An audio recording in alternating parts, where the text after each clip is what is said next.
بسم اللہ الرحمن الرحیم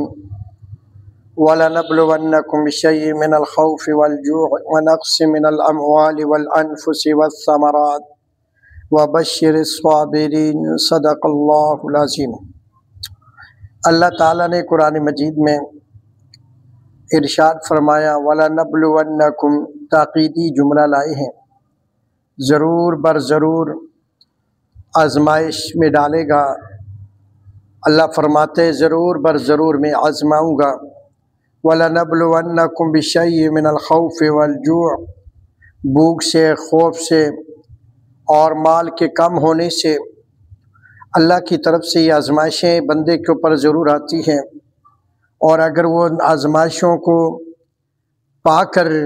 اس پر صبر سے کام کرے گا وَبَشِّرِ الصَّابِرِينَ، تو خوشخبری سنا دو صبر کرنے والوں کو، ان اللہ مع الصابرین، اللہ صبر کرنے والوں کے ساتھ ہے۔ اس سے معلوم ہوا بعض اوقات ایسا ہوتا ہے کہ بندہ اپنے منہ مانگے، یعنی خود اپنی زبان سے مانگتا ہے تو اس پر کوئی مشکل آ پڑتی ہے۔ مثال کے طور پر ایک بندہ کہتا ہے کہ یا اللہ مجھے جنت کا وارث بنا دیں، یا اللہ مجھے محبوب پیغمبر صلی اللہ تعالیٰ علیہ وسلم کا کل محشر کے دن اس کا قرب نصیب فرما دیں۔ اب بندہ بذات خود جو ہے وہ کمزور ہے، کمزور سے مراد یہ ہے گناہگار ہے۔ اب وہ اس قدر اس کے پاس اعمال خیر نہیں ہے کہ جن اعمال کو سامنے رکھ کر محبوب پیغمبر صلی اللہ علیہ وسلم کا قرب حاصل کر سکے، یا پھر اللہ تعالیٰ کی اس مقدس و اعلیٰ و ترین عظمت والی شان والی عظیم جنت میں جا سکے، تو اس کے لیے اللہ تعالیٰ پھر اس دنیا کے اندر انسان کے لیے پریشانیاں بھیج دیتا ہے۔ کبھی غم کی صورت، بیماری کی صورت میں، کبھی جیب خالی ہونے کی صورت میں، اور کبھی کس شکل میں، مختلف شکلوں میں، مختلف صورتوں میں اللہ تعالیٰ اپنے بندے کو جھنجھوڑتا ہے، اور اللہ تعالیٰ اپنے بندے کو اس کو کمی لا کر ان کے مال میں، ان کے یعنی میوے فروٹ اور ان کے فصل میں نقصان کر کے، اور اس کا جتنا اس پر غم اس کو ہوگا، جتنی اس کی پریشانی ہوگی، اس کے درجات اتنے بلند ہوتے چلے جائیں گے۔ تو اس لیے فرماتے ہیں کہ مومن آدمی کو جتنی بھی پریشانیاں دنیا کے اندر ملتی ہیں، مومن آدمی کو جتنی بھی سختیاں دنیا کے اندر ملتی ہیں، مومن آدمی کو جتنی بھی اور دکھ اس کو دنیا کے اندر ملتا ہے، اگر وہ اس دکھ اور اس پریشانی پر وہ صبر اور استقامت کے ساتھ اپنا وقت گزارتا ہے، اللہ کا شکر اپنی زبان سے نہیں چھوڑتا اور صبر کو اپنے ہاتھ سے نہیں جانے دیتا،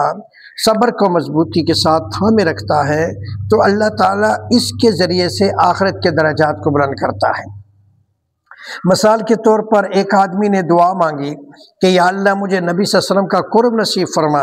اب اس کے پاس اعمال ہیں نہیں ہے، خیر کیسے قرب حاصل ہوگا؟ تو اللہ تعالیٰ نے اس کی اس دعا کو قبول کر لیا، اور اس دعا کو قبول کر کے اس پہ طرح طرح کی بیماری بھیج دی۔ اب اس بیماری میں وہ صبر کرے گا، اس بیماری میں وہ اللہ کا شکر ادا کرے گا، ادھر سے وہ صبر کرتا چلا جائے گا، شکر ادا کرتا چلا جائے گا، اس کا ذکر و اذکار میں وقت گزارے گا، ادھر سے اللہ تعالیٰ اس کے اعمال کو قوی کر دے گا، طاقت والا کر دے گا، اور اعمال خیر بڑھا دے گا۔ اور نتیجہ کیا نکلے گا کہ اللہ تعالیٰ اس سٹیج پہ اس کو لے آئے گا کہ وہ نبی علیہ السلام کا قرب اس کو نصیب ہو جائے گا، نبی علیہ السلام کی شفاعت اس کو نصیب ہو جائے گی، اور جنت کا یہ وارث بن جائے گا۔ اس لیے فرماتے ہیں کہ اگر انسان کے دنیا کے اندر جو مومن کو تکلیف ہوتی ہے ایمان والے کو، اس سے بھی اللہ تعالیٰ اس کے اعمال خیر کو بڑھا دیتا ہے۔ یہ اعمال خیر، جس طرح فرماتے ہیں نا کہ بیمار آدمی اگر بیمار ہو جائے تو وہ کروٹ بدلتا ہے، تو کروٹ بدلتے ہوئے اس کی زبان سے ایک جملہ نکلتا ہے جو بیماروں کی اکثر زبان سے نکلتا ہے، تو اللہ تعالیٰ اس جملے کے بدلے میں بھی ایک تسبیح کا ثواب لکھتا ہے، گویا کہ وہ اللہ کی تسبیح کر رہا ہے، لیکن اس کے حال یہ ہے کہ اس کی زبان پر ناشکری کے الفاظ نہیں آنے چاہیے، لا تقنطوا من رحمت اللہ، مایوسی کے الفاظ نہیں آنے چاہیے۔ تو ہر حال میں اللہ سے خیر طلب کریں، ہر حال میں اللہ تعالیٰ سے بہتری طلب فرمائے اور اللہ سے مانگتا رہے، اور اسی لیے فرماتے ہیں کہ اگر ایک بندے کو اللہ تعالیٰ اپنا محبوب بندہ بنانا چاہتا ہے اور اس کو اپنا مقدس بنانا چاہتے ہیں، لیکن اس کے نام اعمال میں خیر عمل کم ہے اور برائیاں زیادہ ہیں اور نیک اعمال کم ہیں، تو اس میں وہ اس نتیجے پر نہیں پہنچ سکتا جس پر اس کو پہنچنا چاہیے تھا، اس منزل کو نہیں پا سکتا جو منزل وہ طلب کر رہا تھا کہ نبی علیہ الصلوۃ والسلام کا قرب حاصل ہو جائے اور جنت مجھے مل جائے، تو وہ اس کو حاصل نہیں ہو سکتا تھا۔ تو پھر اس نسبت سے اللہ تعالیٰ اس کو بیمار بھی کر دیتا ہے، اس کا جیب بھی خالی کر دیتا ہے اور دوسرے اس کا دسترخوان خالی کر دیتا ہے۔ اگر اس سے اس کے گناہ نپٹ کے اور نیک اعمال ہمارے خیر کا ذخیرہ بڑھ گیا تو فابیہ ٹھیک ہے، تو پھر اگر کچھ رہ گیا تو پھر اللہ تعالیٰ نزع کی کیفیت میں سختی کر دیتا ہے۔ یہ مومن آدمی کے نزع کی کیفیت جو سخت ہوتی ہے وہ بھی انسان کے نیک اعمال بڑھانے کے لیے ہوتی ہے، وہ بھی اس کے آخرت کے درجات بلند کرانے کے لیے ہوتی ہے۔ اگر اس میں نہیں رہ گیا تو اس میں مطلب ہے کہ نہیں، تو پھر قبر کا فتنہ ہے اور قبر کے فتنے میں مبتلا ہو جائے گا، یعنی قبر کا دبانا ہے، ایک دائیں پسلی بائیں پسلی میں گھس جانا ہے۔ یہ جتنے بھی مراحل آئیں گے یہ سارے کے سارے اس کے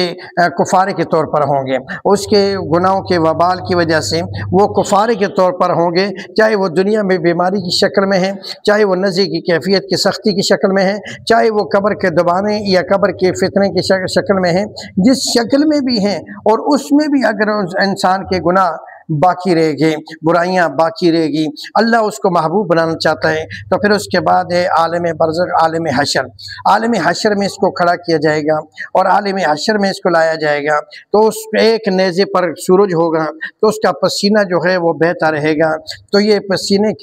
میں ڈوبتا رہے گا، تو وہاں پر بھی جو ایمان والا آدمی اگر اپنے گناہوں کی وجہ سے وہاں چلا گیا تو اس کی بھی یہی ہوگا، تاکہ اس کی بدعمالیاں مٹ جائیں اور اعمال خیر اس کو حاصل ہو جائیں، اور جب اعمال خیر اس کو حاصل ہوں گے تو اس میں اس کے درجات بلند ہوں گے اور اس کی آخری منزلیں پا جائیں گی۔ تو یہ جان لیں کہ دنیا کے اندر موت کے وقت، قبر کے اندر، عالم حشر کے اندر جتنے بھی ایمان والے کے پاس سختی آئے گی نا، وہ سختی اس لیے نہیں ہوگی کہ وہ اللہ تعالیٰ کوئی نفرت سے یا اللہ تعالیٰ غصے سے کرے گا، نہیں، بلکہ اس بندے کو اپنا محبوب بنانا چاہتا ہے اور اس کے درجات کو بلند کرنے کے لیے اللہ تعالیٰ اس پر سختی لائے گا۔ کبھی نزع کی کیفیت سخت، دنیا میں اس طرح دسترخوان خالی، اس کو بیمار کر دیا گیا، طرح طرح کی مصیبت کے اندر اس کو پھنسا دیا گیا، تو یہ جتنی چیزیں بھی ہوں گی اس کے آخرت کے درجات بلندی کے لیے ہوگی۔ تو اس لیے میرے بزرگوں، میرے بھائیوں، اگر کوئی بیماری آ جائے، اگر کوئی ایسا مسئلہ اللہ کی طرف سے پریشانی آ جائے،